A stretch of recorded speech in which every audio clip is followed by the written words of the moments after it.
មិញត្រូវពលឺថ្ងៃ39អសាខ្ញុំយកពីក្រោយខ្ទមមិញឥឡូវចុះមកមកលុបមក35វិញនេះទិដ្ឋភាពនៅចំការរួមមិញខ្ញុំទុកនៅត្រូវថ្ងៃវា40នៅ39 40ឥឡូវមកមកលុបចុះហើយ35មក34វិញអូយបកដៅមកមានណាហ៊ានមកឃើញ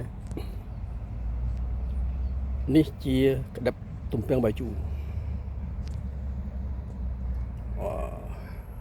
បើក្តៅម្លឹង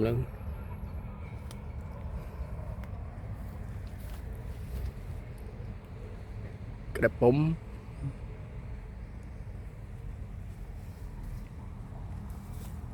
ដើមល្វា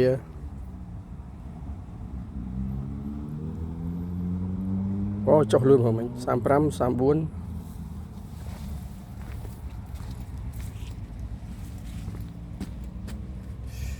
ដើមក្រូចឆ្មាឲ្យថ្ងៃនេះ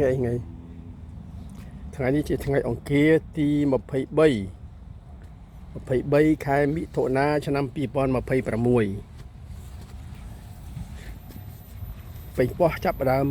ផ្កាហើយអានេះដាំមុនថ្ងៃទី15ខែមិថុនាបាននេះថាដាំនៅខែឧសភានេះគឺសណ្ដែកផ្អែមមកពីអាមេរិកពូជមកពីអាមេរិក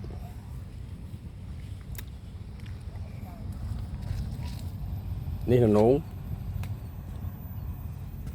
ទៅផ្ទីភ្នំឃើញក្តៅក្រៀមយកមែនទេណាអានេះពេញពោះដាំក្រោយដាំក្រោយថ្ងៃ15ខែមិថុនា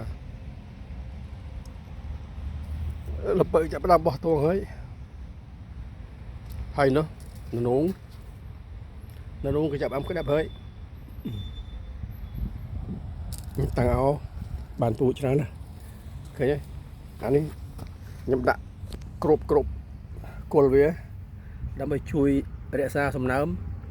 ក្តៅប្រហែលអាទិត្យមុននិងអាទិត្យនេះក្តៅចេញភ្លើងហ្មងណា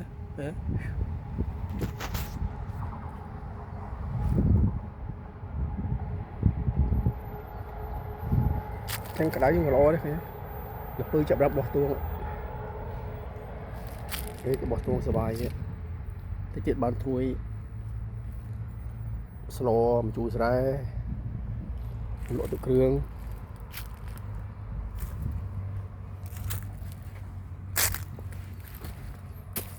ខាត់ណាប៉ោះទីគេ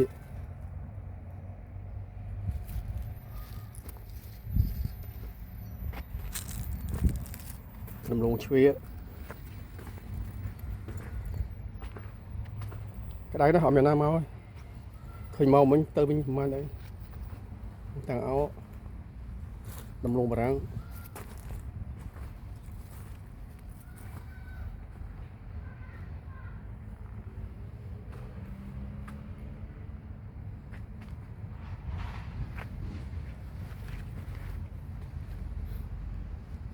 គេលពើគេចាំមកនងគេចាប់បានផ្ដាប់ហើយ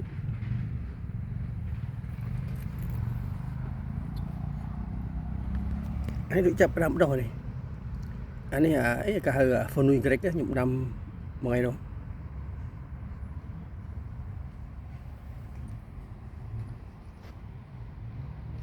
Bonjour.